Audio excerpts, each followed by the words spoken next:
Scripture this afternoon is from 1 Corinthians chapter 13. Listen for the word of God. If I speak in the tongues of mortals and of angels, but do not have love, I am a noisy gong or a clanging cymbal. And if I have prophetic powers and understand all mysteries and all knowledge, and if I have all faith so as to remove mountains, but do not have love, I am nothing. If I give away all my possessions, and if I hand over my body so that I may boast, but do not have love, I gain nothing. Love is patient. Love is kind. Love is not envious or boastful or arrogant or rude. It does not insist upon its own way.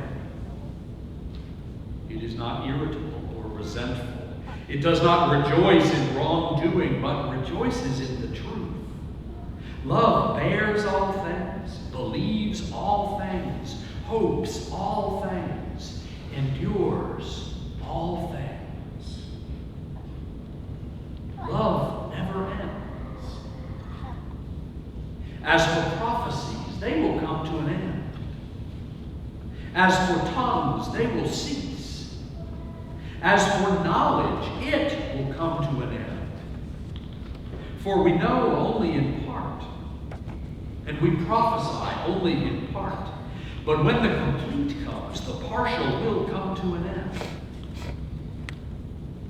When I was a child, I spoke like a child. I thought like a child. I reasoned like a child. When I became an adult, I put an end to childish ways. For now we see in a mirror dimly, but then we will see face to face. Now I know only in part. Then I will know fully, even as I have been fully known. And now faith, hope, and love abide, these three. And the greatest of these is love. This is the word of the Lord. Thanks be to God.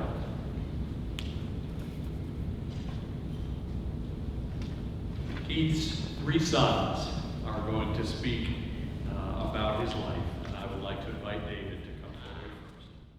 Special thanks to the Luke Air Force Base Honor Guard for that beautiful presentation of the flag to my mother. That was really nice.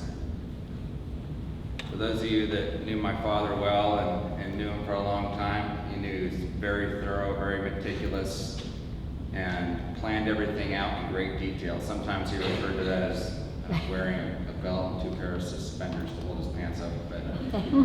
But because of that, he rarely ever made mistakes. And if there was something omitted, he had a backup plan. So inspired by that today, I wrote this out, what I wanted to say in the event that I was consumed by the emotions that I'm feeling today and the love from all of you, that I might be able to pass it off to someone who could complete my thoughts. So I wanted to explain to you my father's life, some of his achievements, and then how I viewed him through my eyes. So in my father's early life, he was born January 23rd, 1929 in Great Falls, Montana, and he was truly a Depression baby. His parents were older, and his dad being 57 and his mother 45 when he was born, and his older siblings were gone. He was the only one in the house, and so he had to rise in responsibility at that time and take on a lot of responsibilities for his parents because he was more able-bodied than they were. And that included him driving them into town when he was age 13.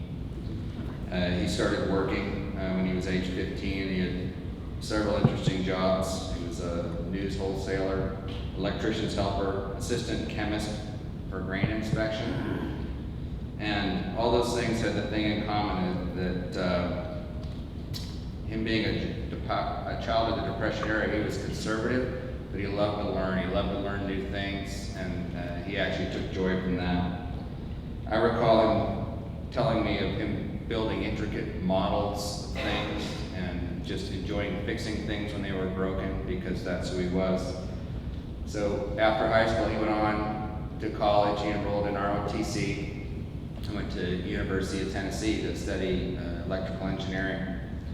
And during that time, he had many honors there, which included collegiate rifle team honors from his ROTC program, and a member of numerous honor societies. But after graduation, the military had placed him on a deferment, but he was allowed to go to work in the private sector. And he was hired by General Electric, and he was selected for a fairly elite program called their Creative Engineering Program. It was in their Test Engineering Division. And what this did was it allowed him to become a broad-based engineer right from the get-go. He spent 3 months in each location and get very diversified experience. And he worked on everything from small appliances to jet engine controls to theoretical transistor development, because the transistor wasn't placed into service at that point, and everything in between. And some of his programs focused on classified military programs, which served him later in life. But on his third rotation of the program, that took him to Allentown, Pennsylvania.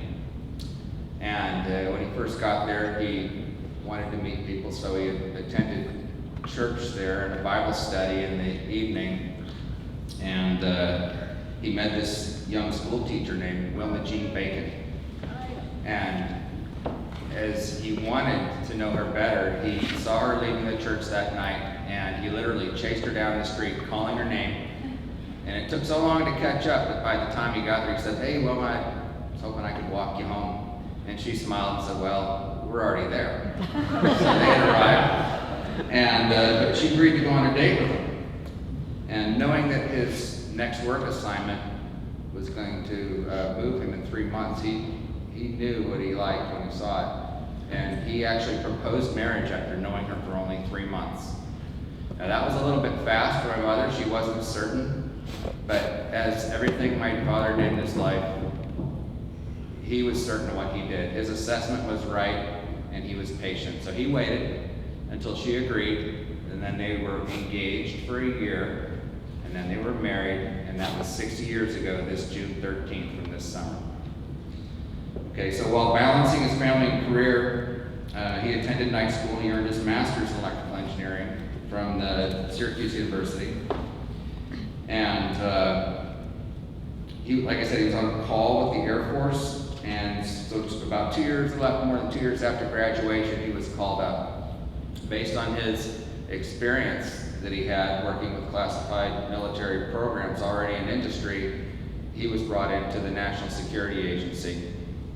And during almost his entire service in the Air Force, he was assigned to top secret projects with NSA, and those secrets rest with him today. Upon release from active duty, he returned to General Electric, and then he embarked upon a 37-year career in engineering, where he did an unbelievable number of things, and it would take too much time to explain all those things, but among those he holds 2 patents from 1951 on the washing machine for General Electric for automatic soap dispenser. His work assignment relocated him to Phoenix in 1968, and then his engineering division was bought out by Honeywell, and then he retired there. And during that time, he literally worked on hundreds of products that touch our daily lives, most notably is probably the computer. Following retirement, he wanted to keep contributing to society, and he wasn't quite ready to retire, so he consulted and to some small businesses, and then he found another true love of his, and that was teaching. So he taught for another 10 years at Glendale Community College, teaching engineering, math, and sciences. And his classes were always full, and he would always say, because word was out, he was an easy teacher. But I happen to know that he was good, and the word was out that that's the teacher you wanted to have because of care. Students would often come to him for help, and they weren't even taking his class. They just needed help with basic principles, and that's a testament to how they valued him.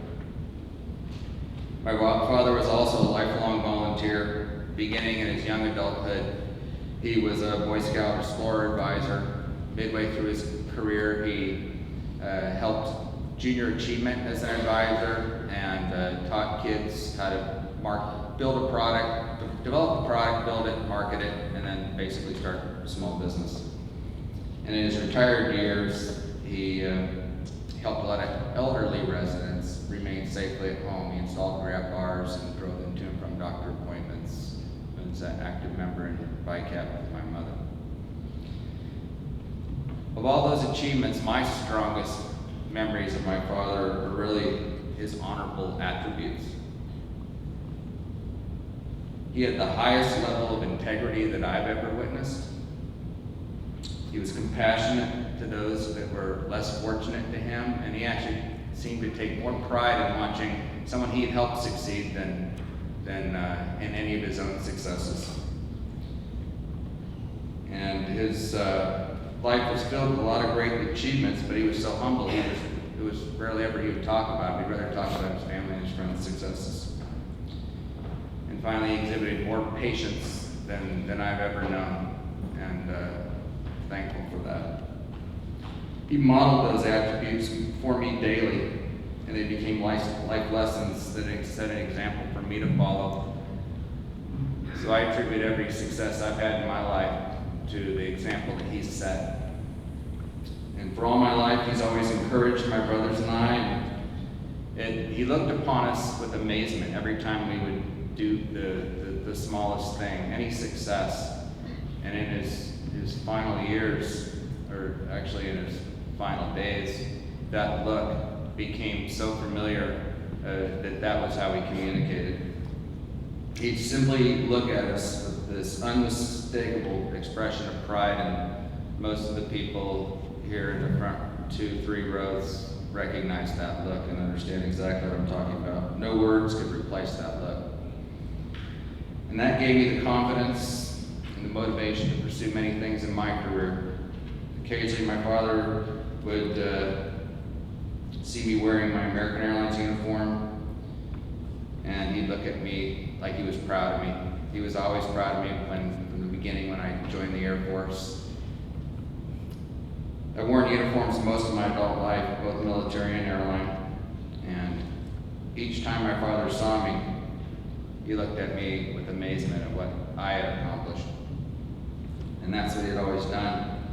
He had nurtured, encouraged, mentored, showed me how to inspire others by treating them with dignity and respect. 2 months ago, I was wearing my airline uniform when I left to fly home. I did that primarily so TSA wouldn't confiscate my 4-ounce toothpaste. I went through security, but when I go back and forth, I wear my uniform. And I walked into his room, it was early in the morning, and hugged him goodbye, and I got that same look of pride that words, he didn't say a word, but it was the look, and I could see it. My mother reminded me last week of a recent time where my father had asked me to wear my military uniform to church with him, and it's just because he was so proud of me. And today, well, I'm glad that I did that. But today I'm really wearing my 3rd uniform, and that's the uniform of a proud son who's looking upon the man that I admire most, my father. I'd like to thank everyone for sharing this service with us. My brief story is, I called it, Keithisms Are Built to Last. Keith was known for many things, but 2 that I remember well were his witty sayings, and that we call Keithisms, and his fondness for building things that last. Examples of Keithisms are, when people thought the stock market or housing prices or anything would never stop rising, he would reply, "Trees don't grow to the sky." When us kids would leave the door to the house open or the windows open, in the wintertime, he would say, "Close the pneumonia hole." In the summer, he would change that to close the electric bill. Oh. If he was building one of his many projects and he had a cheap saw blade or a drill bit that dulled too fast, he would say, "This thing must be made out of hardened peanut butter." I've been putting together a list, and this list is going on and on, various things. But it made me think of one story that I remember well. When Keith was helping his brother-in-law build a house in Pennsylvania, Bill owned a company that he was a professional builder. He built all of the houses in a small town there. Keith was helping him one summer, and he was nailing in a door frame. And as he usually did, he was using far more nails and screws than were really necessary to do the job.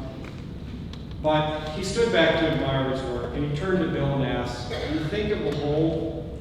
And Bill just looked at him deadpan, threw an atomic war. So years later, Bill came out to visit Phoenix and helped Keith build a carport on their house. Once again, Bill commented that this carport would last through an atomic war.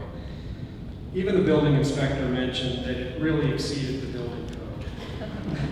So throughout his entire life, whenever Keith built something, it was intended to truly last. He had a 60-year marriage to Wilma. His family and friends, the education he gave his many students as a college professor, the pieces of furniture in their house that he built, his cabin in the woods, and many other things. When he finished something, he would always ask, "Do you think it will hold?" And my answer is, like the things he left behind and our fond memories of him, of course it will last through an atomic war. Thank you. I too will thank everybody for coming out today, and we're grateful that you're here just showing support to the family. I would like to share with you some of the things that you probably didn't know about Keith, but you would never guess. For one thing, Keith could do duck calls with his mouth. And this was long before the Duck Dynasty TV show. And even he would do this ever since we were little kids, and also for his grandkids, and even in some of his final months here, he would manage to do it for his great grandkids, and he'd still put a smile on his face when he did it. Another thing that you may know about Keith, you may not know about Keith, is he would often get up early on Saturday mornings for us kids and make pancakes.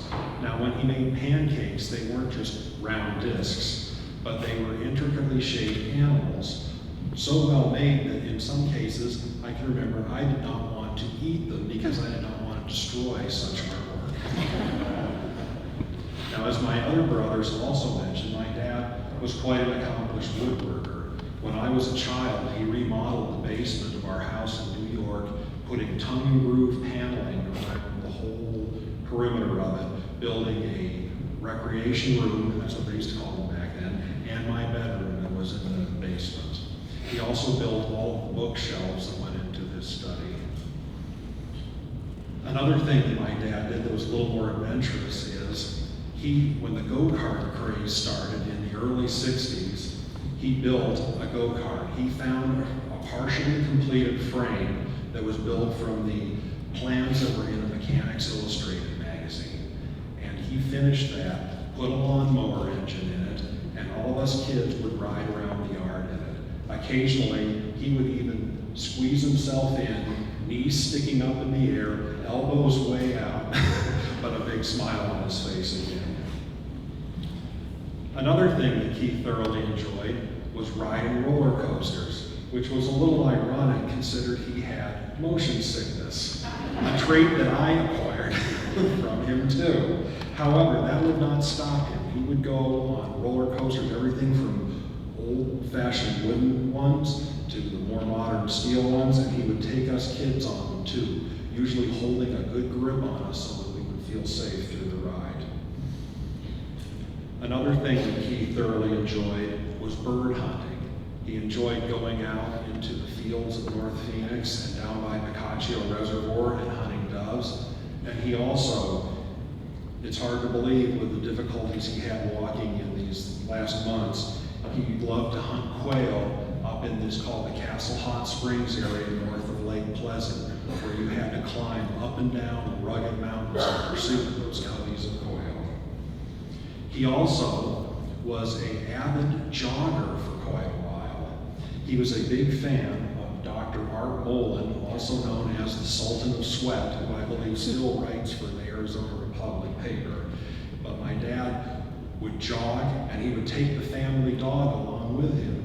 Pretty soon the dog began to look like a walking muscle, we used to call it, because it ran so much with him.